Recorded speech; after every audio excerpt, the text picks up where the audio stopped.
Welcome, everybody, to this episode of the Runs0b3r podcast. This is episode number 17. I got that 17. right. Gave it a cheat code, though, but I'll take it. yeah, usually he messes that up a little Yeah, bit. So that's my thing. he'll throw out like 13, and we've already done 15 episodes. It's like 13's This already is out. number one.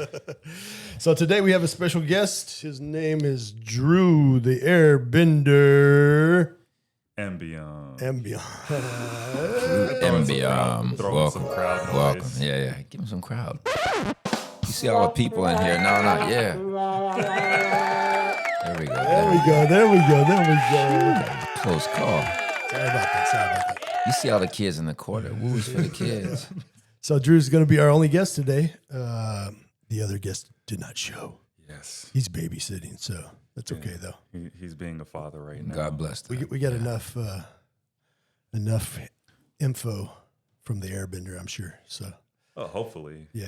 So let's see. Let's make sure that camera looks good. Yep, everything is good. Yep. Okay, this is a local Dallas-Fort Worth production. We do not only discuss running and sobriety, but all walks of life. For every one of us has a unique story. The journey begins and ends with you. So to the left of me, my co-host is Eric J. Henderson. Eric J. Henderson. That's how federal. And I am Brandon K. Veltman. No. I don't know why that hits me so hard this time. Like it's like, dang, Price is Right thing started that, and You just want to put your head down and yeah, shake like, it. yeah, I have sinned. So today let's talk about. I want to talk with you, Drew, about where you grew up. Okay. I usually do this with every guest. So just a little back history of your childhood, where you grew up, how you got here in the DFW area. I know you're in my eyes, you're one of the elite runners in this DFW Metroplex. I don't know if you consider yourself elite, Yeah. but I think of you as elite. up, yeah. And I'll tell a little story. When I first met Drew, I went and ran with. It was a group run, and I tried to keep up with him. Yeah, and and basically he put me in the hospital. Yeah. Because that night I went to work and I thought I had like it was probably kidney failure or something. It wasn't kidney failure, but I ended up going to work, and I went to the emergency room because I was feeling it in my Kidney. area, and I wasn't pissing blood or nothing crazy, but just the pain, it wasn't going away, So I went to the hospital and had it checked out. Everything was fine. I was a little dehydrated, but yeah. But that was me trying to keep up with Dude, you. That day. He went John Henry versus the steam drill. And before I left the steam drill, die with this hammer in my hand. It was you and I forgot the other guy that was running with us, but If this is Ohana, how long ago was this? it was a long time ago, man. That's when I first met you. So yeah. It might. Oh, you know what? It might have been Ray. No. It wasn't Ray. I know Ray. He runs with you guys now. This guy does, but he always. I've stopped and asked him. I said, "You're not running with Drew anymore," and he's like, "Oh man, Drew's too fast," or something. I forgot his name. I saw him the other day when I went out and ran with y'all. Yeah. Man, I just forgot his name. I don't know. I'm bad with names, so, Yeah, so no, it's I not would've- good to. Oh man, I'm actually. Do I want to admit that? Like, I'm bad with names too. I'm really good with faces, bad with names, and it's just like, okay, maybe they don't know my name too. But then, if I ever realize, like, okay, no, they know my name. I have to make more of an effort, like do my research, study them, and then it's just like, okay, this is their name, this is their name, this is their name. Put it like that. Yeah, I got you. I got you. I know I'm bad who with you names, are. good with honesty, because I've caught myself out there just recently, like, I apologize. Oh no, you're Like, better. what? That was my first words. Like, You're and better. She said, You're better than me because I would never admit it. Hey, you're like, hey, you. This is my friend. He. You don't even know your friend. Have y'all met? And my name is. So Drew, let's kick it off and Okay. let us know a little bit about where you grew up and a little history of you, man. Okay. So I grew up in Houston. I'm like in my mid 30s right now. So I grew up in Houston in the 90s and early 2000s.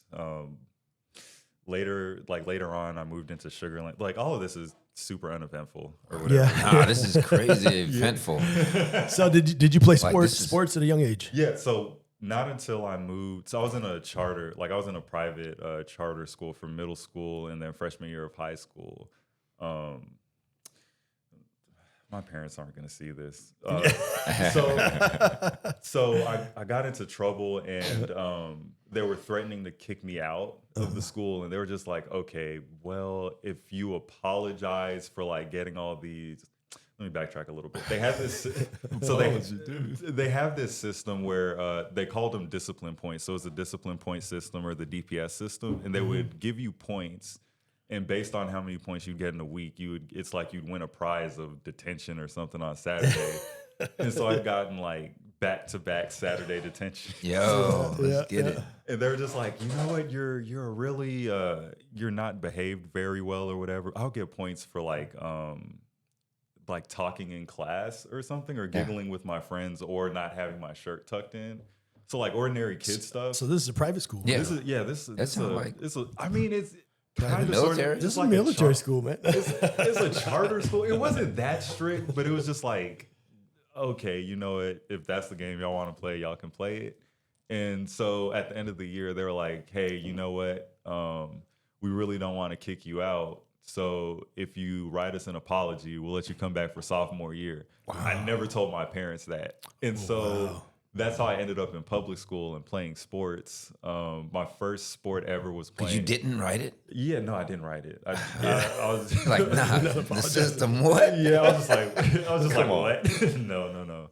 But so I got to public school my sophomore year. I played football. Okay. And I was horrible because I didn't know how to run. Like I had no coordination or anything. Like I would be same leg, same arm forward, and just like, That takes more skill. Yeah.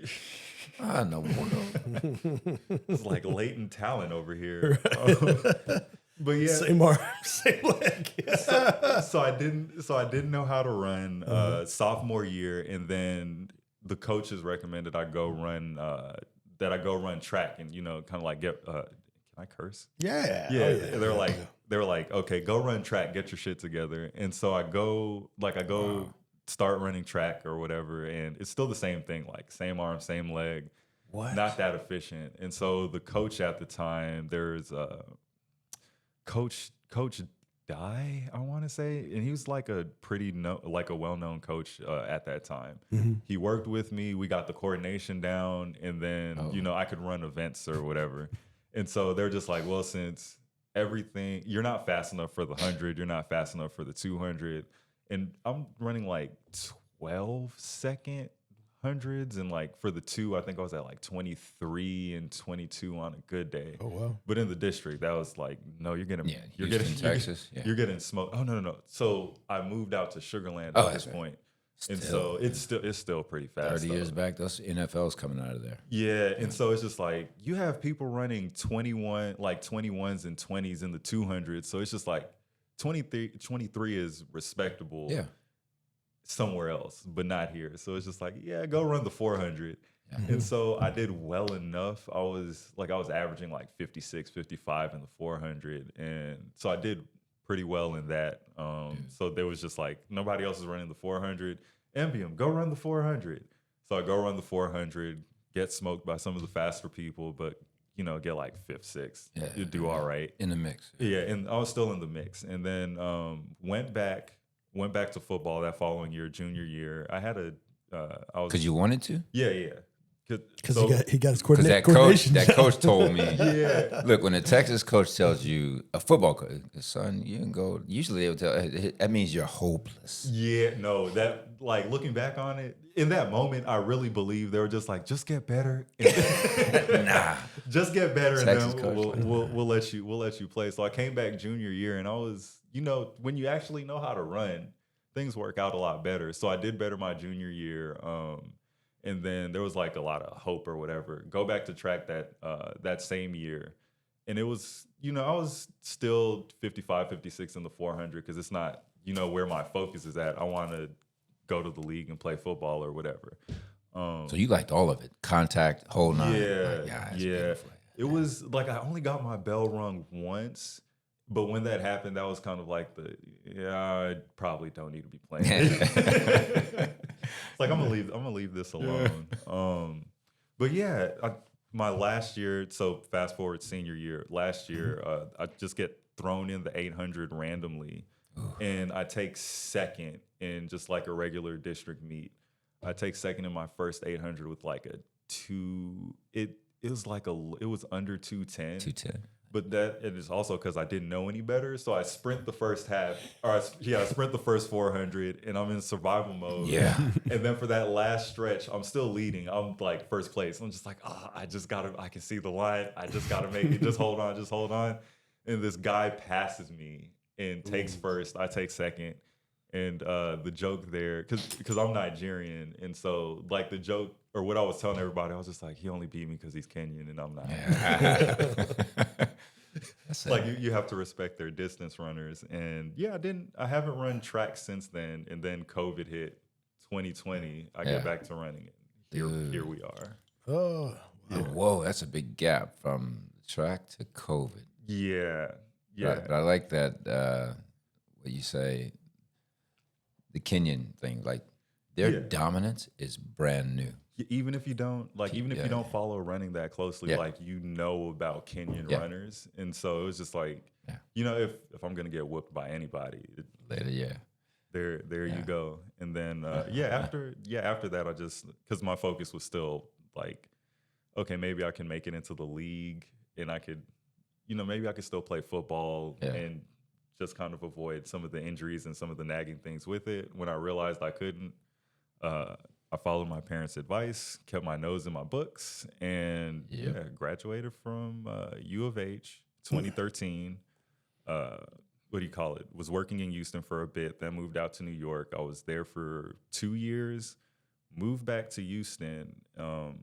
Ultimately had to leave Houston because, at the time, the job market was pretty bad. And so I had to leave Houston, and that's how I ended up in Dallas and, just building my life out here. That's beautiful. I don't speak it much, but give people that gap because I did the same thing. Yeah. Well, actually from graduate school in then San Diego, then to New York. But give us the U of H to NYC. What was that balance? Had you worked there before, been there before? No, so it was, so I moved out to New York because my girlfriend at the time, she wanted to, move out to That's New why York. we do it, boys. You're in love and you're just like, I just want to be supportive. And so I moved out there thinking I was, it was a good thing to be supportive, but it kind of, it got to me a little bit. So I got a little depressed, and then ultimately the relationship blew up, and I was just like, I need to go back home. Dude, and already we're only a couple minutes in. Your whole history is not like I'm signing up behind nothing. It's like I'm not writing a letter. I'm going to play NFL football despite the fact I can't run. I'm skipped the whole D1 conversation. Like most kids, like, yo, I'm going to D1. Like, yo, we see what it is. No, but I was such a, because like as a kid, I just believed like, okay, I don't know how I'm going to get there, but I'm going to get there. And that's kind of the mentality that kind of carries me through with running. It's just like, I don't know exactly how I'm going to get there, but I'm going to get there. I'm going to figure it out. Yeah. Very nice, man. How would you describe cultural influence? Like I've taught high school, and it didn't take much when I was speaking to, and I'll put this out there. I've never seen, after 25 years in New York or growing up in Texas, any culture able to maintain multi-generational discipline. And so, and I've had Asian kids also witness, like this one comes, immigrant, parents rock it, get huge. First generation, they're scared to even drop money on them. He's gonna blow. The Nigerian, if you look at the progression in all of major basketball and football, it started way back, but there's not a single NFL secondary you can name without a Nigerian surname there. Not a single D1 basketball team without a Nigerian surname. And then they all, you got to watch those things, but still, I'd rather be this they all. They're all making freaking A's. And so I realized when I was a teacher, all I had to say was like, man, I'm going to have a conversation with your parents. I couldn't even get to parents before they were like, no.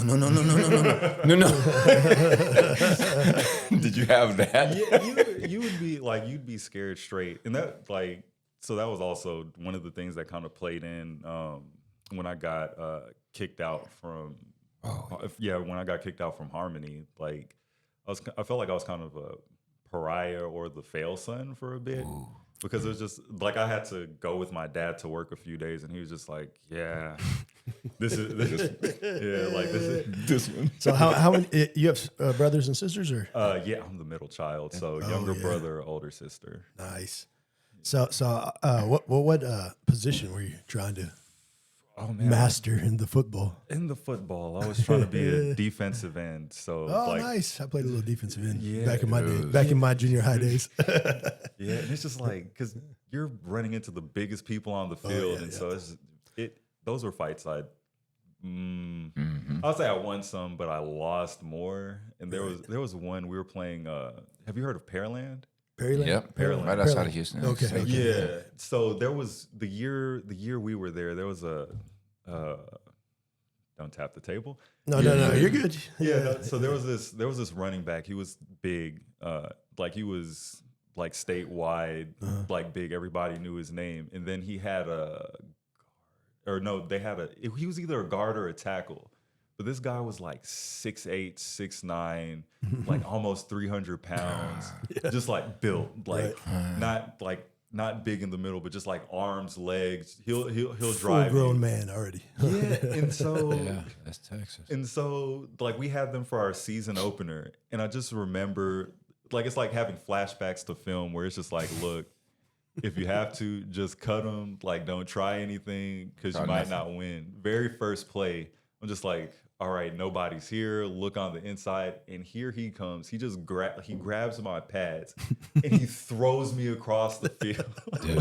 Like it was like Dragon Ball Z, where you're just like you start sliding, you're just sliding on the ground. Like okay, that like this guy's the truth. And ever since then, or for the rest of that game, ever since then, if I saw him, I just cut him instantly. Like, okay, hit his legs, chop him. You know where I'm going, and he's worried about his future. Like this fool cut me again. Because it was just like, I mean, if you want to play that game, like I'm not gonna beat you on the feet, so we're just gonna make a big mess. Yeah, there you go. Like Krillin did Son Goku when they were little in training. You know? Just like, hey, I'm gonna do what I can. Yeah. So I like what Eric was just saying. My favorite player growing up was the Nigerian Nightmare, which was Christian Okoye for the Kansas City Chiefs. I actually liked the Chiefs when I was growing up. I don't care much for them anymore. But they're actually winning now. But that's what I liked about them. They weren't winning all the time. So. Oh man, super embarrassing. So my favorite player was Brian Dawkins with the Eagles. Eagles, yeah. And I really wanted to be a safety, just like back of the secondary. If it's a run play, just come down and like smash people. Yeah. He was a killer. Yeah. You know how crazy that is to imagine smashing Brian Dawkins? Like, come on, man. But so at defensive end, looking at you now to then, you had committed back then to a bulk up. Like, holy cow, man. Yeah, no, I was. Did you do just transition from then to now to where you are? Man, I'm a little bit lighter now. So in high school, I was 205. But so you were just a terrorist. How tall are you? Just I was 6 foot in high school, and I picked up like 2 or 3 inches at some point. So I'm like 6'2", 6'3". But you're not really going to be a 205 defensive end in Texas in high school. You just got to be a terrorist like you were. Like I don't want to see that guy. Yeah, it's like, we got a blitz. I believe in that. Just like come off the edge. I forgot what it's called, but edge rushing back then, Yeah, we had one where you just like turn slightly and you're supposed to run off the tackle's ass. So like as soon as the play starts, you get behind them and just like hit anything you see. And it was so weird how this blocking scheme was set up because it was a pass play and they just let me go completely. And I see the quarterback holding the ball and I was just like, somebody's gonna hit me, right? And I lay this guy out, and I'm like, oh, y'all made a mistake. Yeah, you did. Dude, this is the most beautiful run podcast, Brandon, we've done, because we get to start with football. Oh, yeah. People have all kind of ideas about runners, but that same idea of like, look, I've been there little too, never been big, but I'm like, it's still going to happen to you some kind of way. I will find a way. Yeah. Or I will make one. So you never got into basketball or...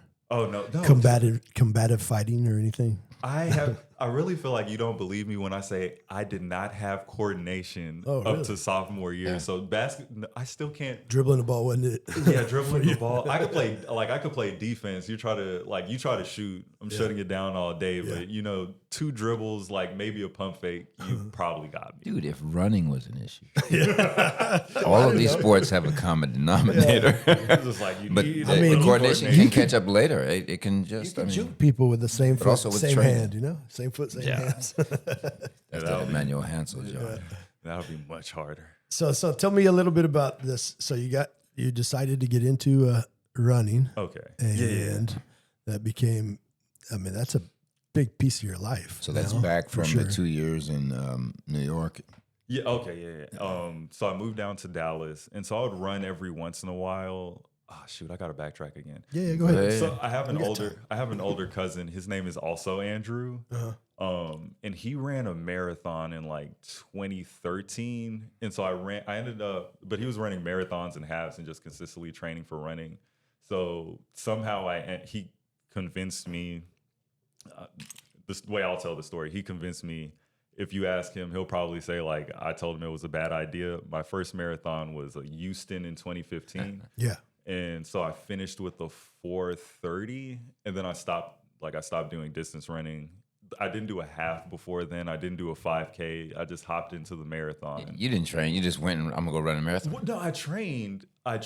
So I was still living in New York when I was training. So what I would do is I would run from Bed-Stuy, hit Williamsburg, run through Manhattan, and then come back on the Brooklyn Bridge. Yeah, I did that. And so that was like a nice 10, 13 miles. 13, and I was doing that 3 or 4 times a week in the morning before I'd go to work. And so I didn't really know how to train. I just knew okay, I'm gonna go out and run, and then I'm gonna be strong enough to go run a marathon.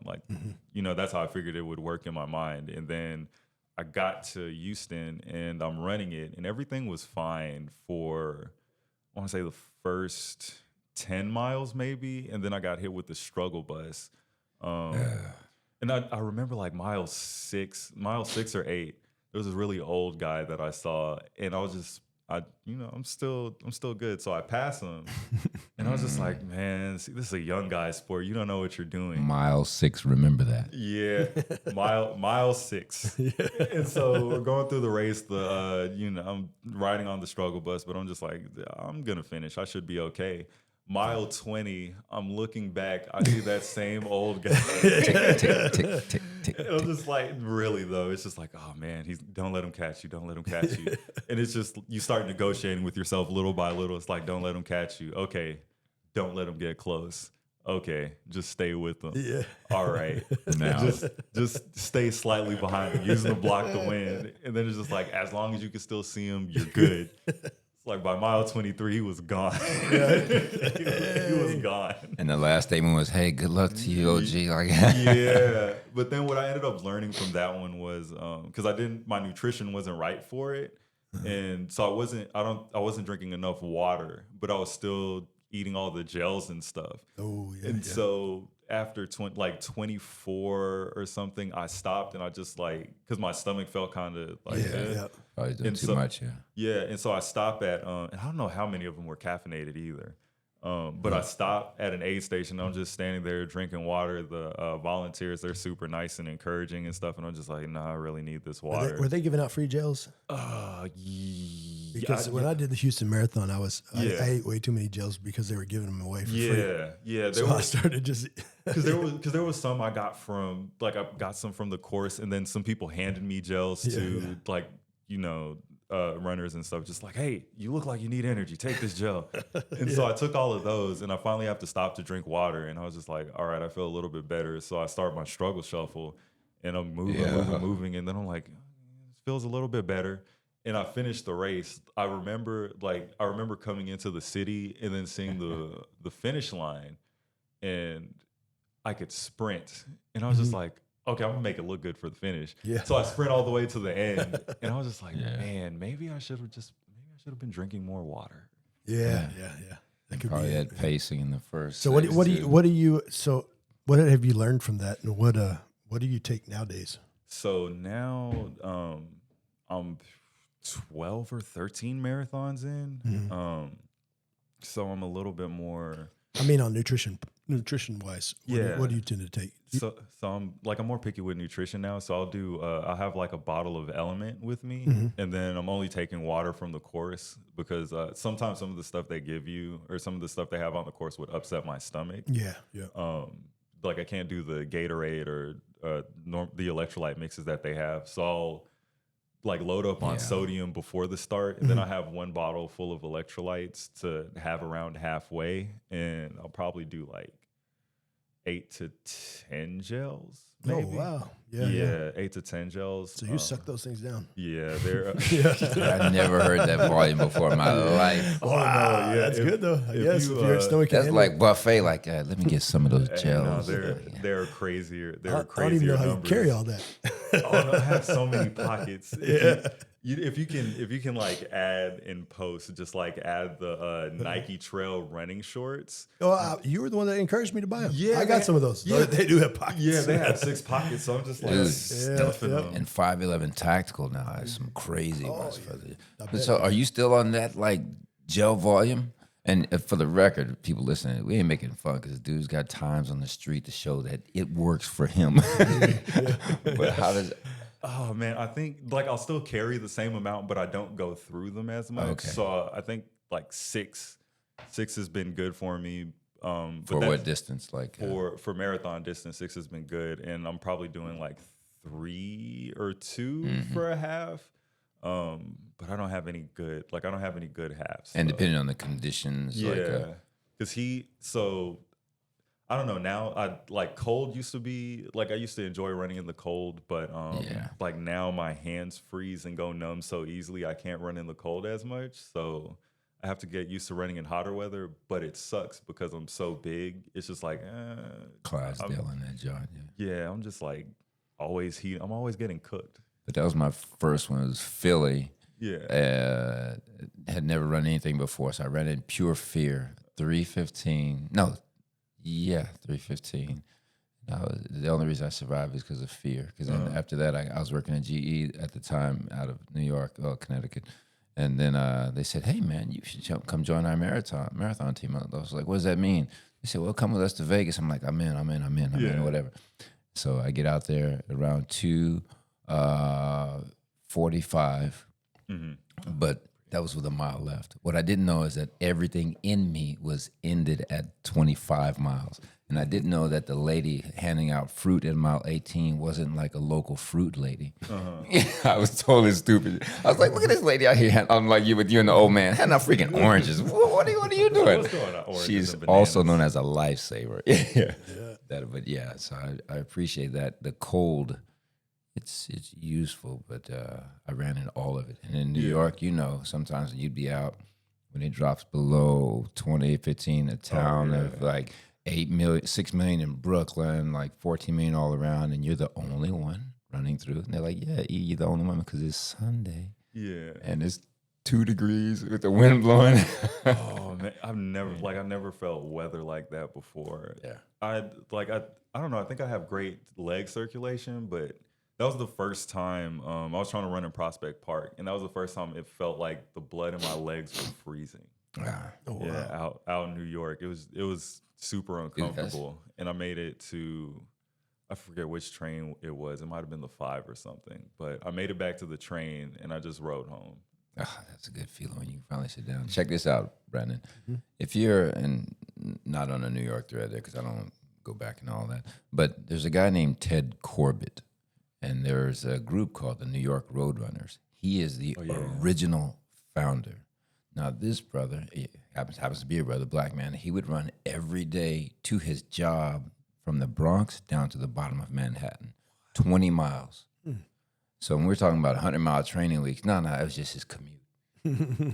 He got around. he ran every day 20 miles. And so you were on that original Ted Corbett training plan. Like, I'm just going to do this 13 miles around here and just see what that does. I mean, like. Yeah, that's different, though. 20 from the Bronx? Every day. And plus, you got speed coming out the Bronx. All my BX people know, don't slow down anywhere. Yeah, I think I've been in the Bronx like 3 times in my life. One, I was visiting. Oh, my cousin came to visit me, and we went to go visit one of his friends up there. Second, okay, it might have been 2 times. The second time was New York City Marathon, and we ran up Coming out of that. Yeah, coming up out of oh man, what street is it? The warehouse type district where it's real quiet for a second before you bust into Central Park. Like, Yeah, oh man, it was on one of the bridges. It was on one of the bridges in the Bronx. This lady is so memorable because, you know, New York is New York is a brutal course because the first half, it's not easy, but relative to the second half, it's easy. Yeah. And so I'm going through the second half, and I'm just like, okay, I just need to finish. I just like don't quit, don't DNF or whatever. I finished with the 3:17, but while I was at the Bronx, that's tough in New York, man. yeah. And that was the second marathon. That was the second one I've run ever. So from 2015 to 2022. Dude, that 4:30 had to be in your head. Like, I'm not doing that again. Yeah, no. It was, and then I trained so much better. I was thinking, because at the time the conversation had revolved around Boston, so I was thinking like, okay, I just need to get under 3 hours, and so, you know, I need to be over there, and then the goal slips away, and so I'm just like, okay, just go for your PR because there's all this cushion. It's like you ran a 4:30 for the first one, so you're good. You just have to finish, and so I'm running through the Bronx. I get to this bridge, and this lady, she's just like, you don't even have to be out here. You signed up for this. You could be on the sidelines like me having a good time. And I'm the hands on my hips. I'm just like, oh God, she is right now. I'm just going to walk through, but I'm going to remember this forever. Yeah. And sure enough, like 3-4 years later, I'm still talking about this lady. I love it. That's love telling us about Bronx it will hit now. you with just truth. Yeah. COVID did not affect it. There was nothing wilder or less wild. It's just Bronx is gonna Bronx. Oh yeah, no, they keep it real. Most New Yorkers haven't been. And I'm not lying. I know I got a few listening. You don't just randomly go, where you going? I'm head up to the Bronx. I would call my guys up there. Hey, yo, meet me at Fordham Road. So craziest thing, when I went to when my cousin was there and we went to go visit his friend, the train was out, so we had to get off and catch a shuttle. And when we got on the shuttle, there was some guy.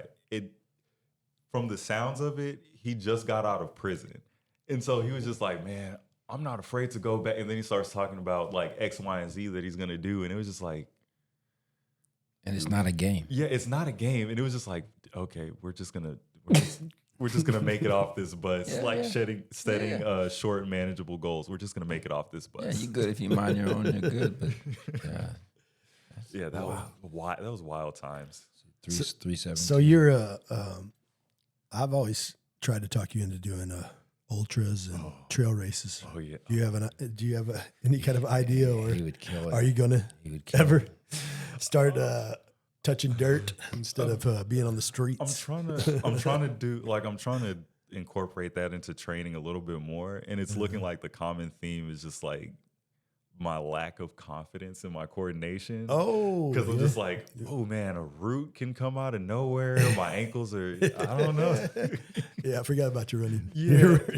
I wasn't gonna say Your don't running worry about it, style but I from fell back in down the day. twice yesterday. Yeah.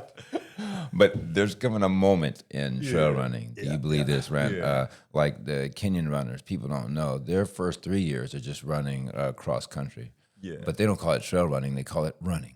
Yeah. Because you're running on roads and then trails and whatnot, and then you build up a certain strength. Yeah. Then to come kill it on the track. If they decide to get into trail running, it's game over. Yep. No, there was it's not called trail running. It's Farrell was doing these things a year or two ago. It's called vertical races where you're just like running Vertical uphill ascent. the whole Like time. Pikes Peak, like Remember, we had Farrell as a guest. yeah. Remember, he So was telling us he was. Where he was running for Cambodia, or so he was Oh, running yeah, for Cambodia or the country. Philippines. Yeah. And he did one of those, like, it's like the Pikes Peak, Right, 13 miles up. Right. It's like your half marathon, up and down. Like, yeah. Yeah, so I think that's the Joseph Gray is the beast. At yeah. that. I think if I'm gonna start on trail runs, I'm just gonna jump in the deep end and try one of those, and then Well, that's the cutoff. It's mountain running, which means, Brandon, we we can stop after he masters mountain running, then comes back to Texas. These aren't hills, man. It's like, crap. These aren't real hills. Now you send me, all right, I'm going back into the woods again. I'm going back out to Santa Fe in a few weeks to run with those mountain goats. There are mountain goats out there, man. You're the person that's not in that chair today. Yeah. He dominates. Oh, you know. So in the trail, he'll go in there and he dominates those races. So and he usually runs street and he's like, hey, let me go back to trail. Well, he originated from trail, I guess. Yeah, he started with Trails, I but he believe. didn't stick with that. He, and then he'll come back to trails and just destroy. You can do whatever. Yeah. I believe in Shout that, out just to running. shout out to Manny, by the way. Yeah. I believe in just running.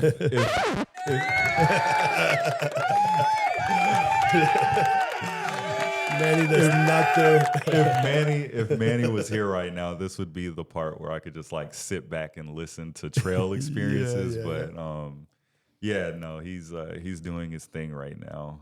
But yeah, he goes back and forth from trails a lot. I think after Houston last year, he went straight into a trail race a little up north, and then he ended up winning that. So he PR'd in the marathon. Then he went to Tyler and ran that. What was that Running the Rose? I think so, yeah. Running the Rose in Tyler, and he won that race. Yeah. Yeah, so that's he wins by a long shot too. He's coming out of the woods, finishing that race, and nobody's coming behind him for That's a while. real strength too. Yeah, it was so crazy because if you like the way he tells the stories, it's just like, how are you beating people? Because he's just like, I'm just running around on the trail, I'm talking to people, I need to take a break real quick, or I need to go slower, and it's just like, and you won? Yeah.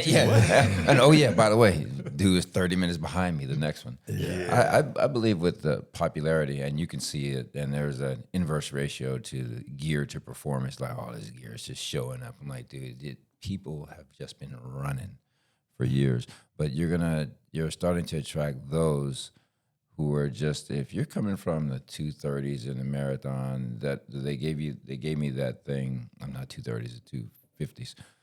They said, well, you can take 2 or 3 minutes off your time for the trail. Okay, rule of the thumb, but I don't deal in thumbs. Mm-hmm. And so I bought into the first year, and I said, well, slow. Then I got hurt one year. Then this year I was like, wait a minute, I'm not out here to run slow. I'm not out here to beat people per se, but I'm out here to push yourself. Right. And so there's that. If you get more and more people in who are just beast runners, they're gonna discover, number one, the joy of it. Because there ain't nothing like running through the freaking woods, jumping over all that for 26 and 50 miles. I used to think it was like a corny, when I first got in, a corny little suburban sport. Everybody all talking about gear. Bicycles are worse. Yeah. Fight me on that. But I met some OGs on the bike who ain't all talking about gear. But when I lost my whole truckload of thought, I'd go back to the plant, load up again. You're talking about the trail running, and all the gear. There's people who just run. That's how I met Bam, another guy we had here. Actually, I made the shirt. He's This shirt says, "Friends don't let friends bonk." Yeah. So he's got your disposition, which is there's nothing in front of me. If you're in front of me, there's nothing in front of me. And so there, I will admit, there is that thing that happens in trail that doesn't happen on the street as much, which is if you're pushing it, you will run into that point where you just discover there's nothing left in me. And that's why I challenge the road runner. Because if you're pushing it, you'll sit there at mile 30 with 20 to go, like, okay, I can't even imagine another step. Then you just keep it moving and then wait for another person to show up.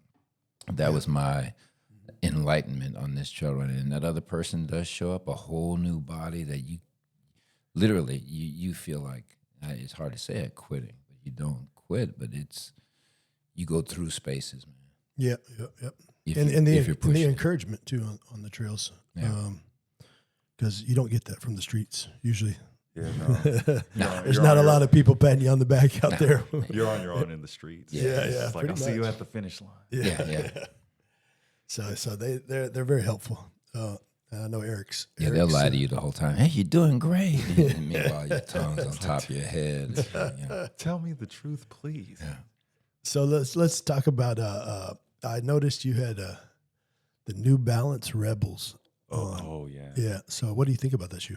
Oh man. I know you're not a sponsor of the shoe, but Yeah, New Balance does not pay me, but if that changes, I would be very grateful. The Revel V4s are great. So I had my first pair. I've already run through my first pair, and I have two more pairs now. Oh, nice. Yeah, because they were going. So They're $99 right now. Yeah, at Running Warehouse. Yeah, they're trying to get rid of them and let in the next generation. I was just like, the V5s are out. Yeah, So, I was just like, no, give me the fours, give me the fours. And so I'm on my. It's funny you said that because I just bought another pair of V4s. Yeah, like 2 days ago. No, it's and they haven't arrived yet. Yeah, because it's such a I like it because it's a great shoe. Like I don't run in carbon plates that much. I try to save them for race day. And so like I feel like the Revel V4s they do a good job of maintaining the shape and the feel of a race shoe just without that extra feedback or that pop that you would get from the plate. And so I really like them. And so I really like them for that. And I do my speed work. So like tempo runs, intervals and all of that, I'll do them in the Rebels. And I feel like some of the much faster people, like I feel like I could still hang with you for a little bit. It's a little bit more work. It's a little bit more work because you have to pick your leg up yourself. And so like I'll burn energy. I'll end up burning extra energy that way. But the shoe, the shape, the way the shoe's engineered, it's engineered for speed, and I just have to work on the actual like body mechanics of being able to pick my leg up when I'm driving it, and I should be okay. It looks more like a trainer than because when you talk about it, it sounds like a lower profile. Do you feel that stack right there? Is it? No, you don't feel it at all. I don't think. You feel pretty close to the road. So I have that one. So the one on the right, those two. So those are that was my first pair. I've already run out of them. Wow. And so now I have like a white and pale green pair, and then the black ones. That's good enough, but I can use them as a trainer, though, right? Yeah. Because I put a lot more road in my trail training. I highly suggest that shoe because, and then when I was sitting, I guess after that run that day, I was sitting around and I was looking down under the table, and we were seeing everybody had those same shoes on. Oh yeah, no. So it's a fan favorite amongst most. I think they really figured something out with those ones. So I've never seen something so tall that's able to do road feel Yeah, I haven't seen the V5s yet, or I don't remember. I can't think of them readily or whatever. Well, the V5 has a nice like bold color. I think one of them's like maybe that reddish color that the Adidas are coming out with. Okay. So that it has a real pop to it, the look of it, but I'm scared to move ahead and then it's always weird trying to make that jump because it's just like, what did y'all change? What's gonna feel different about this shoe? Hey, I wonder, can you take us from I don't know what year it was, from 317 downwards, and why? What's the disposition? What is the place, the goal, the people, all that? Like how you bump into Brandon trying to keep up with you in the that was a hell of an intro. Like the first time I seen you put me in the hospital. You didn't know it though. That's what's crazy, I love that. I would own that, like, 'cause you're still here. Because everybody told me to start dialing it back. Say, dial it back. You ain't gonna keep up with him.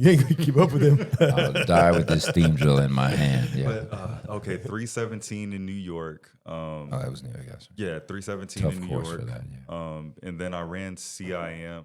So my big flex that year was 2 marathons in a month apart, 2 back-to-back PRs. So I ran CIM, which is in December. Dang, that huge flex he's got. What's CIM? California International. Yeah, and so I ran CIM because they're like, it's a downhill course. They'll tell you it's downhill. They'll say it's net downhill, first of all. It rolls the whole way.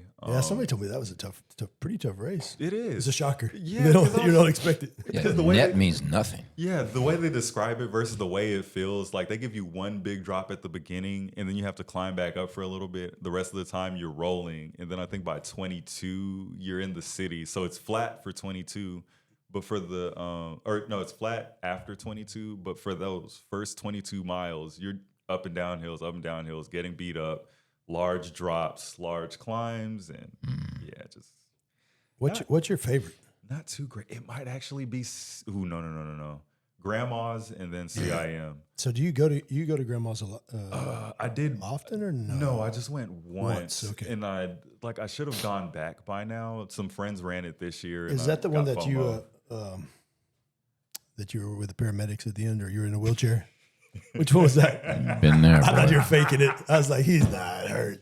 Oh man, yeah. Which one was that? Yeah, that was Grandma's. Ray recorded that video. Oh, yeah. So that was before. So just going back to shoes. So I didn't know you should get your shoes like a size up. Oh, And so yeah. I started out with shoes that were very snug fit. They were the Saucony Pro 2s. Mm-hmm. And so I'm flying down the course. This was my first time breaking 3 hours. This is my 256.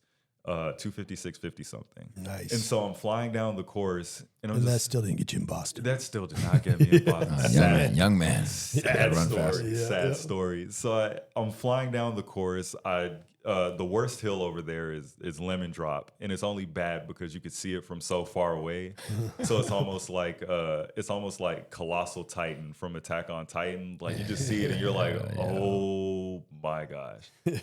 Get there, it's over, and I'm just like, okay, I have a few more miles to go before I get to the finish line. It was not that easy. I do that, all the 90-degree turns, then there's the finish line. I cross it, and because even based on gun time, I was still well under 3 hours, and I didn't believe it. I was just like, man, something had to go wrong. I had my phone off, so I couldn't really tell like how fast I was going or if I officially finished or anything. And so I just looked to one of the volunteers, and I'm like, did I finish in under 3 hours? And this guy it's so funny because he was just like, I want to make sure you're okay, but I also don't care. And so he turns and looks at the clock, and he's just like, that's what it looks like. Yeah, nice. I feel better already. Yeah. And so I was just like, real wow. And so I'm taking it all in, and I sit down in wheelchair number 1. I'm just sitting in it. Oh, you're sitting in somebody else's wheelchair. Yeah, no, I'm just sitting in it because they're there to pick people up that have like collapsed and stuff. And I'm just like, I just need a seat. Yeah. And so I sit down, and I'm just like, wow, I really did it. And I'm talking to another volunteer, and we're chatting for like maybe a minute or so. We're chatting for a minute or so, and then they're like, wait, so you're okay? I'm gonna need you to get out the wheelchair. So they kick me out the wheelchair. Ray finishes, and Ray squeaks in at like 2:59:50 something. Right. So we both go under 3 hours for that race. Did that get him into Boston? So that didn't get him into Boston because Ray's younger than me, but he ran another race where he beat the cutoff, or he beat the cutoff by like 4 seconds with the other race. So he got in there, and I was too comfortable, so that was my fault. Yeah. But at the end of Grandma's, so he gets back, and we're walking and talking or whatever, and I'm just like, man, my feet really hurt. Like my shoes are pinching it, so I take my shoes off and I sit in a wheelchair. There's nobody there. I'm just sitting in the wheelchair. I put my feet in the little stirrup things, and I put bags of ice on my feet. And so Ray steps away for a little bit, and one of the volunteers sees me, and she's like, oh my God, who just left you here unattended? She grabs the wheelchair and she starts wheeling me towards the volunteer tent. And I'm trying to tell her no, I'm okay. Yeah. I'm okay. You don't have to help me. And then I see Ray. He takes his phone out and he's recording it. And so that's where the video came from. It's just nice, man. And I'm looking at him and I'm just like, really, bro? That's really? Organic drama. It's real, but it's not real. Yeah. And so I was in the wheelchair, and it was a really good time. Like I wasn't even salty about it. I was just like, man, this is gonna look bad, but you know what? Let me post it. So let me see what people are gonna say. Yeah. And everybody's just like, oh my God, are you okay? And I was just like, I just went under 3 hours. This is what it takes. So let's talk about these posts that you lay down.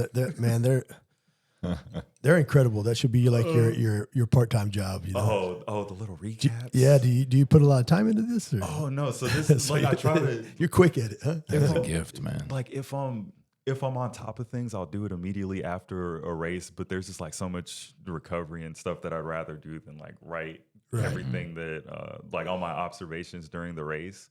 But so I do. Hold on. Let's pause just for a second. Yeah. You talked about recovery. I see. You roll out your legs almost every time you run. Yeah, I've slacked off a little bit. Which is amazing, I think, because I don't ever do any of that. Yeah. So I mean, there must be tons of benefits because every major player does that. So, Yeah. So I was just let's touch on that. So like you get all the constant like work and wear and tear on your legs. You'll get knots and stuff. And so I feel like you don't really notice it just like on the regular day to day. Like if you're just running, you won't really notice it because you kind of get used to the tightness that forms after each workout, after each run. And then you go out to the next one and you're just like, you're starting from that point. And so like rolling it out, when you're rolling your legs out, you can actually feel like some of the spots where it's like your legs and your muscles are resistant to movement. And so you just kind of work on those spots. And then once you get the muscle to release, like it's just like this little shaking, like, and then it just lets go and you feel super relaxed. It's like a super relaxed, euphoric feeling. The muscle just lets go and you're just like, how was I living like that for the past day or so? Yeah, and so that's a big part. I'll use foam rollers, lacrosse balls, softballs. There's a spiky one that they got, and then shout out to Demetra. She's my PT that I go to, and so I'll go for like dry needling and stuff. What's her name? Demetra. Where's she at? She is. Oh man, she's off of 75, but she works with Kinetic. All right. Yeah. Shout out to Demetra. Yeah, Kinetic. 75. Yeah.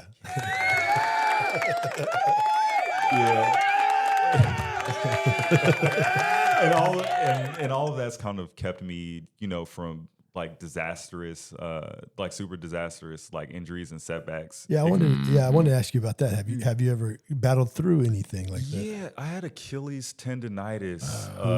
I had Achilles tendonitis for 2021. Oh yeah, because I came back to running in 2020, and then 2021 I wasn't running at all because like getting out of bed it sucked, and I was like I couldn't walk. Like it was just like I was shuffling the whole time, and after that, 2022, I forget what happened, but this was still before foam rollers and lacrosse balls, and so 2022 rolls around, I can, start running again, and then I started running with ZFT, and I started building up for my first marathon, my second marathon, which was New York. Sounds like a recipe for injury. Yeah, I didn't get injured after New York or CIM, so I was good. Wow. Like I was good after that because rolling came into the picture. Yeah, rolling came into the picture after that, and I would tell myself like, I'm not losing a whole year again to. I just lost one last year on injury. Another question: Do you go to Houston every year? They have it since that's your hometown. No, I go to Houston every year. No, but I'm just talking about for the marathon. Yeah, for the marathon. I'll go to spectate sometimes. I'll go to run it sometimes. But I think I'm done running Houston because it's been 2 back-to-back cold ones. Oh, yeah. Yeah, this past one, I did the full, and in the pictures, I was wearing ski gloves. Oh, yeah, wow. I was wearing ski gloves, and I had another glove under there because I didn't want my hands to like lock up on me because I was just pacing for the race. And that's a January race, right? Yeah, that's a January race, and so it's borderline. I want to say it was 17 or something. Oh wow! And so I make like I don't know. Since I was pacing, I just felt like I didn't take it serious enough because I should have had another plan for nutrition because I have these big like. What do you call it? Like boxing gloves on my hand or whatever. Yeah. And you'd have to stop to be able to manage it. Like, so you're a pacer of that race? Yeah. So I was pacing for 3:10, and after I want to say it was after the half, like mile 14 or mile 15. I'm doing the same things. So I have to take the gloves off to like get to the electrolytes and whatnot. So I take the gloves off and I'm opening the bottle that has like the element and all the salts and stuff in it. Right. And as I'm opening the bottle, like I think I squeezed a little too hard, and so a lot of the liquid ends up getting on my hands. 17 degrees. Yeah, and so my hands and sticky, right? Yeah, so my hands are like frozen, sticky, and just SOL. And I let my ego get to me because I was just like, I could probably run 12 more miles without fueling or without drinking anything, and then I crashed at 20. So yeah, that was not a fun one. And also, so you crashing when you're pacing, but you have 2 other people or 1 other person with you. So it was I was supposed to have 1 other person pacing with me. Some things ended up happening, and so that didn't happen. And So you just sent your people on the way, like, yeah, Godspeed. but they were already Catch the next like group. they were already In the doing rhythm. pretty good, and it was just like, you know, they were already set, and so I got them to the point where they were all like getting ready to like drop the hammer and send it. Yeah. And so it was just like, okay, this is kind of bittersweet, but like I really can't continue. I end up finding Manny on the chorus, or Manny found me, and we were just like, dude, we're getting killed right now. Oh, was he pacing also? A No, pacer? Manny wasn't pacing. He was Manny running the was course? Manny was running, but like it wasn't a similar thing. Like I forgot what happened to him. It might have been a nagging injury that came back. Yeah. But yeah, he ended up having to shut down. He ended up having to shut down pretty early, and so then we're trying to talk each other through it.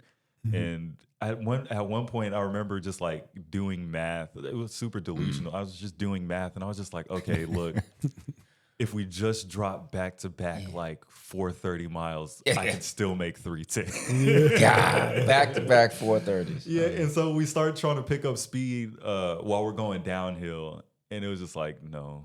Man. No, that was So Yeah, so you that said was the last you one. did 13 right now marathons. around 13 or 11. I have to check. Is there any marathon that you just continue to do yearly that you love? Oh man, I like CIM. I haven't repeated that in a little bit. Okay. CIM was my last PR, which was like 256 flat. That's nice, man. So not too much improvement, but still. And then got booted out by the cutoff again. Yeah, Yeah, that's horrible. How they keep changing stuff on you. yeah. Not just you, but everybody. but it's The it's qualifiers, getting you you, mean? man. Yeah, the qualifiers. I do like, because I think he- American he's running right got there. so Yeah. soft in turn. Like they're still, and in Chicago, you can run a 2:25 as a man and get like 50 G's. Being first American finisher. American? Like, dog, we're supposed to be the gorillas, and then you have these. I went to run a race in Long Island once, the Cow Harbor 10K, just because I knew I would be able to stand next to these Kenyan runners for the first 10 meters.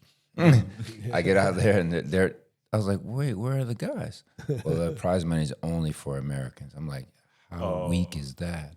That's why I like to see Connor Mance, like bringing some back, like Ryan Hall make it had it. competitive. And so when you're talking about the those qualifiers, I appreciate, because nobody takes 317 to NYC and thinks of it as a qualifying race. Yeah. But I think if you qualify NYC, you're better for Boston. Yeah. And so I never wanted to run Boston. I qualified for it a couple of times, but I just never wanted to.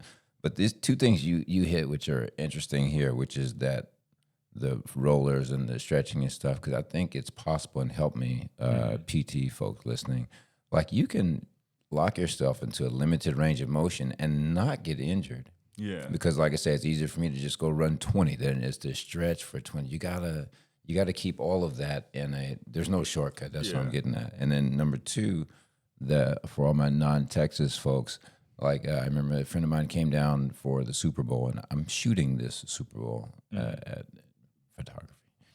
And he said, "Oh man, cool, I can leave my coat." I was like, "Yeah, man, leave that." I wasn't gonna tell him. He got off the plane, snow, ice all over all of Dallas, Texas, and it was like 3 degrees. Remember that? And he's like, "What is this?" I'm like, "Dog, you're from New York, so I'm gonna clown you right quick, because weather is not a secret, and y'all are supposed to be the smart ones. I'm a walking chitlin. I could have told you, look at TV, And so, but that Houston, 17 degrees, that's not abnormal." Yeah. And so I just wanted folks to know the Texas weather in January, we could have 55 and we could have 2. Yeah. When I ran Houston, it was nice. But You probably had 45 degrees, I bet. Humid. no. Houston's different. Humid in the winter is worse because it goes was through bad. you, man. It's like, Yeah, it's because Houston's a swamp. It's Yeah, not a lot of it people- is a not lot of swamp, people literally. realize that. Right. It's just Yeah. like it's gonna feel like you've been showering just by stepping and outside. can't stop. Yeah. That's rough. And my folks down in Beaumont, it's even worse because you're just walking around there in the summer. It feels like you're just drinking the air, man. It's like it's no joke. So let me ask you one more question, and then we got another question. Then we're gonna wrap this up. Okay, cool. What do you think about this? Them not allowing these Revel runs as qualifiers. Oh man, that's a spicy. I say one. let them the World Marathon this group or whatever. Because I kind of like I see it from like I try to see it from all ends. Like my general opinion is just like, look, I don't really care because it's like it's not gonna affect me either way. Like Yeah. I've on Mountains to Beach this year, I've learned that a certain like I can't like I have a threshold for the amount of downhill that I could take in a race, and it's so far below like what a Revel race offers. But when they changed when they added those extra rules for time qualifiers, it was kind of just like, okay, I can see why you're doing that, and I can see why people are upset. But there's reasons on each side has their own reasons, and they kind of got to hash that out and meet in the middle. But it's not a fight for me. I can't run a downhill race comfortably. So I'm just like, this isn't my keep that over there. It's not for me. Is that that one that's the full September. downhill, all 26? Is that? Yeah. September I'm doing it. So Yeah, big Cottonwood or yeah. So we'll see. You're as big as me. And that's the one they just said, like you were saying, it's no longer a qualifier. It won't be after this year. I think it's last year. This is last year, so you'll still be good after this year. But it's just like have you done a Revel before? Never. Yeah. So Look, just hit but I mean I do it for a different experience. I would do it, not for I would say qualifying. hit the gym because Mountains to Beach you're doing like I want to say 900 or 1200 foot drop, and my hip flexor's locked up on me, and so I could only imagine with the Revel race because. It sounds like an itis waiting to happen, boy. Yeah, 3,500, right? Because it's real easy. It's real easy to go fast, and if it never feels like you're trying, it never feels like you're making that kind of effort. But the cost isn't the cost is cumulative, and it's not in the cost is in wear and tear, and not just fatigue. And so you'll get to a point where you're flying downhill, and then your quads and your hips have to be able to absorb a certain amount of impact, and then there's a point that there's muscle failure, and so once you hit that point, you're done with speed. You're done with speed, and you're just survival mode. And so I think with Revels, it's probably more of maintaining that balance, and for heavier runners like us. I don't think the downhill races work in our advantage if we don't dedicate a lot of time to the strength training, because it's we're bigger, but then if we're picking up speed every time it's trying to slow down a Mack truck basically. Yeah, because I couldn't even slow down because the initial plan for Mountains to Beach, which is only 900 to 1,200 feet of drop. My plan there in the first 3 miles you're climbing uphill. So my plan there was 7:15 for the first 3 miles. Just take it easy, and then when it switches and you start getting that downhill profile, just stay controlled and keep it around 640, 630. And so the profile flips, and it doesn't. It flipped in such a because you're climbing and then you hit a U-turn, and then it's you're going downhill. And the effort. Because I also I cut the effort back a little bit, and I went from 7:15 to 6:05. And most of the time I was running the race, I was I would have to consciously try to slow myself down, and I couldn't slow myself down immediately. It was okay, maybe over the next 100, 200 meters I can get back into the right pace range, and while the hills are rolling and stuff like that. And then by mile 16, I think that's when I started to develop this hunch, where it was it felt like I was leaning over, and I just couldn't I couldn't get my hips out anymore. And in the moment I couldn't figure it out, and then looking back on it, I was just okay, hip flexors they just gave up.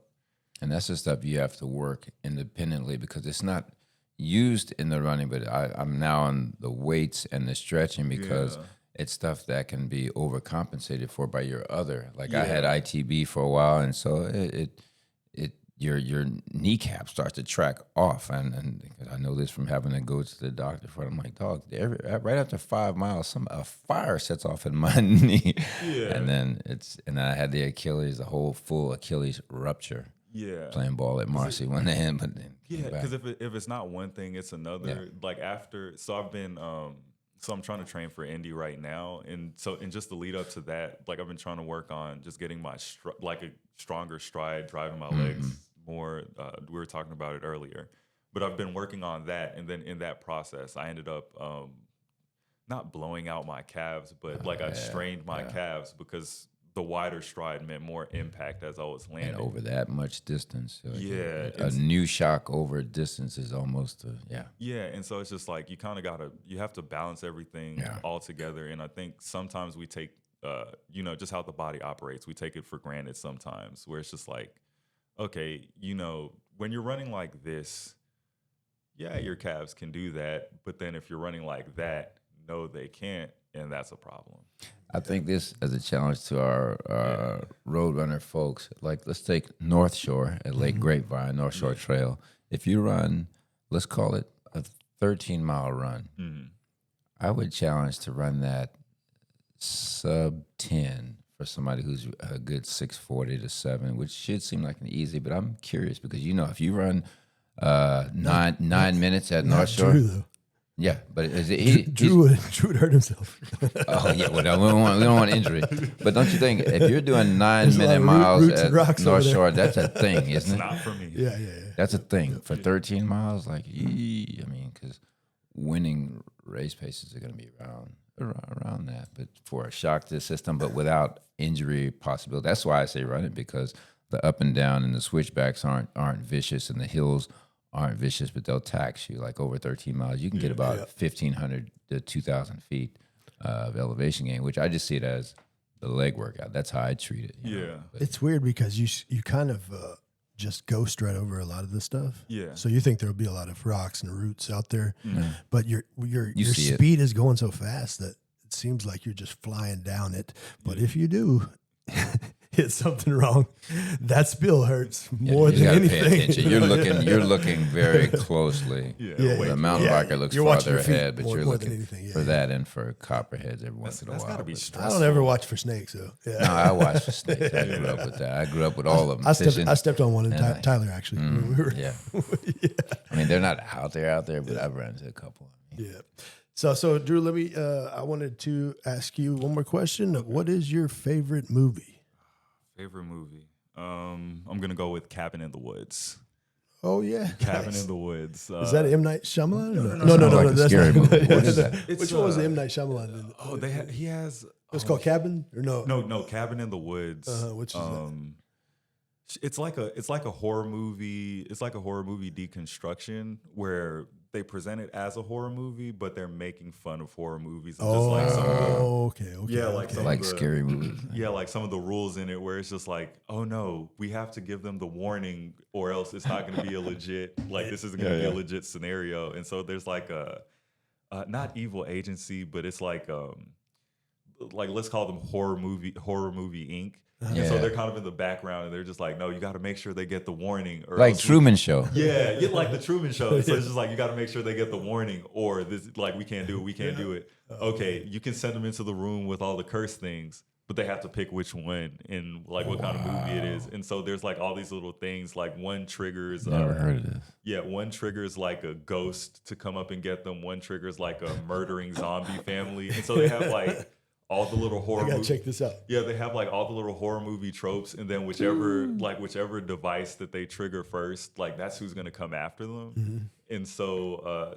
there's that, and then there's one guy's in there. He's like high all the time, and he's just like, man, something seems odd about this, and he's onto it. He's onto it from the beginning, and so he actually figures it out. And kind of breaks the system. That's crazy. Yeah, and so it's just like, and so through him, they managed to find their way, behind the curtain, or it's whatever. also the Matrix, yeah. Yeah, they find their way behind the curtain, and then they're in the like Horror Inc. Office building, and they're just like, all right, we're gonna get these guys back. Yeah, nice. You're releasing real monsters. Yeah, no, that's a trip. Did they have the classic? Unless it's a spoiler, like, okay, cue, girl falls in the woods. Yeah. Oh, no, you would love this movie. You would love this movie because that is a part. Friend debates whether or not to help. Friend's leaving. Girl gets up, kills monster. Time out. No, like I hate like you're being funny, but that really happens in the movie. Where they're just like they're on the microphone. They're on the microphone. They're just like, okay, she's gonna cute girl trips. Monster we're good. And they have to kill them in a specific order. So they have all of them. Like they have all of them. They're just like the dude that was high all the time. He was like the fool. Then they have the cute girl, and then they have like the hero archetype, which is just like the jock football player guy. It's also Scooby Doo's cast. Yeah, The exact same. Which was Chris Hemsworth is in there. He's the superhero jock person, but he ends up dying in like the stupidest way. Wow. That's Thor? Yeah, that's Thor. Okay. Yeah, Thor's in, before he became Thor. I think there was Cabin in the Woods. Nice. That's I gotta check interesting. that I out. love a movie where you would know, where you can't know the plot. Usually you know the plot by the cast. I mean, Jennifer Anderson is not going to die. Yeah. So as soon as you see, I'm like, crap, okay, she's going to make it all the way to the end. You know, but I would love to say, I can't imagine, has there ever been a movie where a famous face actually doesn't make it? It's probably one Come or on, two it's out there. easy. The other guys. Oh. Yeah, snap. the Rock and Who- Rock and Samuel L. Jackson. First 5 minutes. Yo. That changes contract negotiations there, boy. It's just because that's also like I think that's like a deconstruction too, where they're just like, this is going to be an action movie, and so action movie rules apply, and they're just like, they're on a skyscraper, and they're just like, okay, the villain's already escaping, we're not going to make it down on the stairs of the elevator, let's jump from the top of the skyscraper into those bushes down there, Right. and it's just like, I mean, it's an action movie rules, Yeah. and so they jump, they do the slow mo, they're playing some popular song, like some top 100 song, and so they're slow mo falling down, and you're just like, man, this movie's about to be dumb. And then they hit the ground, just like splat, and it's just like, You're like, hey, yo, what? That's it. Like, and then it becomes a Will Ferrell and oh man, who's that guy? Mark Wahlberg movie. Yeah, Mark 'Cause Wahlberg. pass the baton to like, that's right. Yep. yeah, because you need some stars left. I mean, Yeah, it's just like, because these are the other guys, not the Got it. yeah. never heard of that. You never crap. seen that movie? Nah. Oh, You I need saw to it. look. It's You good. need to watch both. Dude, I of barely those. just saw Star Wars from '77. He doesn't like movies. No, I like movies. Apparently. No, I love he loves movies. movies. I just don't go to them. No, you did like Star with all Wars the is a little streaming- overrated. I mean, With all the streaming services now, you can. I think Cabin in the Woods is on HBO, Max, HBO Max, Might whatever check they're that. calling it now. I need to check that one out. I haven't seen it. yeah, they haven't figured out. That's a big deal. Like HBO. Now you're in a bad space. You don't know what to name yourself. We didn't know what to find you. You should have stuck closer to HBO. No, because I've had it since they were HBO Go, and then they switched it to just Max, and I'm just like, and I've still been calling it HBO the whole time because Exactly. it's HBO. We call it. Yeah. And now they're like, well, yeah, we're going to HBO Max. I just listened to a 20-minute business dissection on that very topic of them being lost in like name. But anyway, Yeah. Well, Drew, it was very nice to have you as our guest, man. I appreciate you coming today. Awesome. And do you have anything you want to plug? Oh man, Train Pegasus Run Club. We meet up on Tuesdays and Thursdays at 5:15, Monday, Wednesday, Friday at 6 o'clock a.m. Okay, nice. If you're looking for, everybody's allowed to come. everybody's allowed to Yeah. come. I will say Thursdays are not as beginner friendly as we like to promote. I don't 'cause- think they're ever beginner friendly, but you know what? I take that back because I go out there. Yeah. And it's but yeah. and I just I found go them out there. IG. What's cool is they kind of group themselves. Like Yeah. if you're super elite, you go with this group. If you're just medium elite, you go with this group. Yeah, everybody, If you're kind of on everybody the, goes, on the everybody struggle kind part, of ends up in their own pack. Word up, Yeah. yeah. Yeah, and Thursdays are tempo days, so you'll have like your groups. So like the people that are training for Indy right now, they're trying to push like 6:15 or less during like in a tempo run, and that's plus this heat, so it's a little crazy. That's good stuff. But yeah, and then you'll have some of the newer runners or some of the they're still, oh man, what do I want to say? Like they hit they're not aiming at such an ambitious pace, but they are aiming to improve upon their last runs, and so they'll kind of group and progress together, like, and it's really cool to watch because you'll see somebody go from like a 12-minute average pace to like a 10-minute, and then they're running 8s, and then there have been a few people that started out in the 10-minute range, and then they start giving me a run for my money, and then they're just like cooking me, and I'm like, oh wow. You don't remember when? And so I'm looking. Shout for the out folks. to Eli. It's like that, Yeah, right? He's super fat. El Toxico. I think he's over at he's in Disney World right now. Isn't he in Disney World? Yeah, he's at Disney. He's at Disney right now. He's gonna be if he makes it to the end. I'm either gonna clip this for him, or I'm gonna tell him just to make it to the end. He gets so mad when I tell people he's the toxic one out of the group. Oh yeah. Yo, that's But good. we just have like our own, like we have our own like little subgroup. And so we're all pushing for like similar goals and speeds or whatnot. Right. And so when we're in the group, we're just like, kind of just like bantering a little bit, like banter boys, and then trading off with who's being toxic or whatever. And so he'll accuse me of being the toxic one, but Eli is Super toxic. There's a reason why they call him El Toxico. Oh yeah. That sounds like Portuguese. Ele é tóxico. What about isso, your cara. IG? Oh yeah, at Airbender number 6. Man, I thought I'd be able to explain how that name came about, but yeah, at Airbender number 6. Go ahead and explain. Yeah, we'll give you time. No, it was fire away. Oh man, so that was just because I'm a really big nerd. I watched the last Airbender. I watched The Last Airbender. That was my favorite cartoon for a bit. And What about when they made that movie? Oh man, no. You were like, no, why'd y'all do that? No. And then when I tried to watch it, I think M. Night Shyamalan made that, right? Yeah.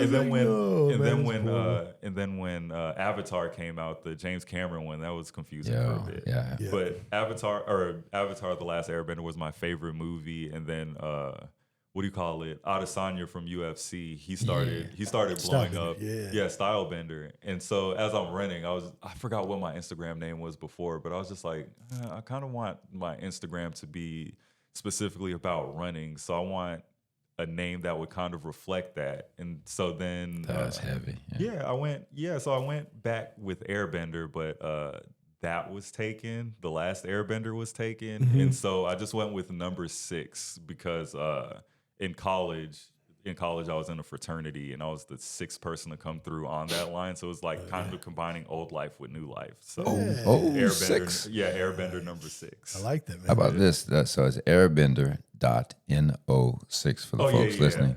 And then we have Train Pegasus, all one word. Yeah, all right? one word. And I'm just glancing here, long run, 6 a.m. long run. What do you guys do for long runs? Or does it vary? It could be.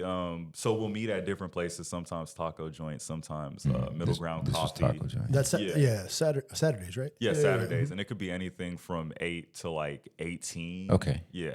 Cool. And so depending on how, like, if you have a large enough group training for one thing, you'll have people pushing from 16 to 18 together, and from 18 into like the 20s. And it's nice having a little pack of people to train with who would also be throwing a workout in the middle of a long run, which is kind of crazy. Yeah. So I did the workout with Roy last Saturday. Yeah. When y'all man, these guys came up behind me and just dusted me. I was like, oof. Yeah, but that was good. Good workout. Good stuff.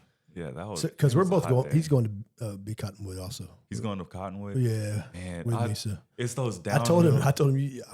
I want him to pace me, kind of just. Oh no! You take off, Roy. Because I keep trying to tell. Because he'll start out so fast, and it's just like, Roy, you got to relax.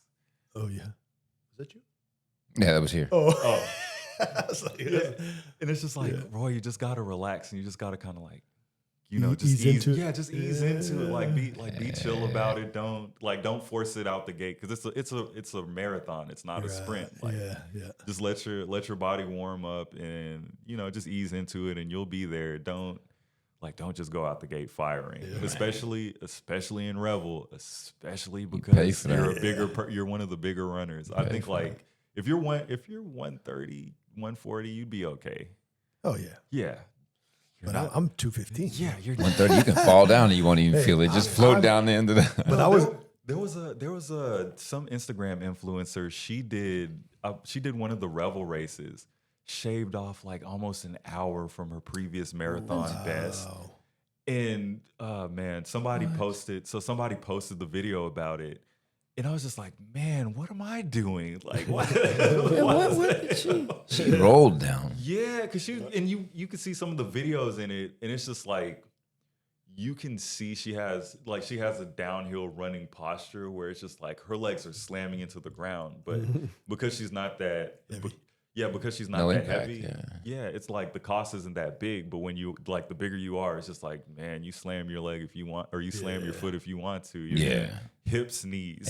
Adds up fast, yeah. And I think Roy kind of slams his feet too. Roy does slam his feet. Man, Roy used to. So that might be tough for him. No, Roy used to scare the shit out of me, like on Thursdays, because I'd be running. I'm just kind of in my own zone, and I'm running, and then I would hear boom, boom. Yeah, I'm just hearing the stomping, and I'm like, oh my god, what's happening? What's happening? And then it's just like, good morning, Drew, and I'm like, oh god, it's Roy. Dude, sound like the weather, man. A storm coming in. I was trying to follow him, and he kept swerving back and forth, and I was like, man, you keep cutting me off, Roy. Stop doing this. So much energy, just bouncing around. Yeah, man. He's having a good time. He has the heart of a very young person, and it's just like I wish I could be there, but like I think my Garmin age says I'm like 75 right now. Your Garmin age. It's like I'm an old man. Oh man! All right, we're gonna close this episode, y'all. It was fantastic, man. Speaking with you, we are gonna be moving probably in August, and we're gonna open up a new studio in McKinney. So I'll have you on again, Drew, and hopefully maybe Manny can join or somebody else, even whoever you want, Okay, but definitely, yeah.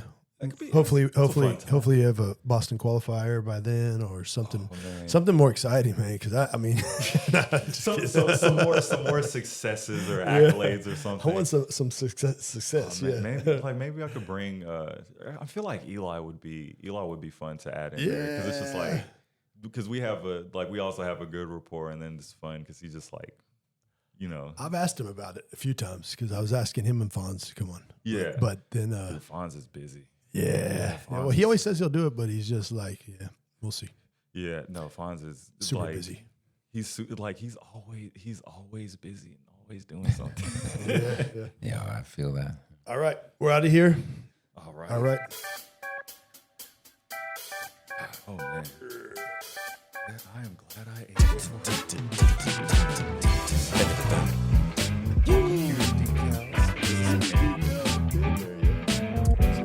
We got a hat.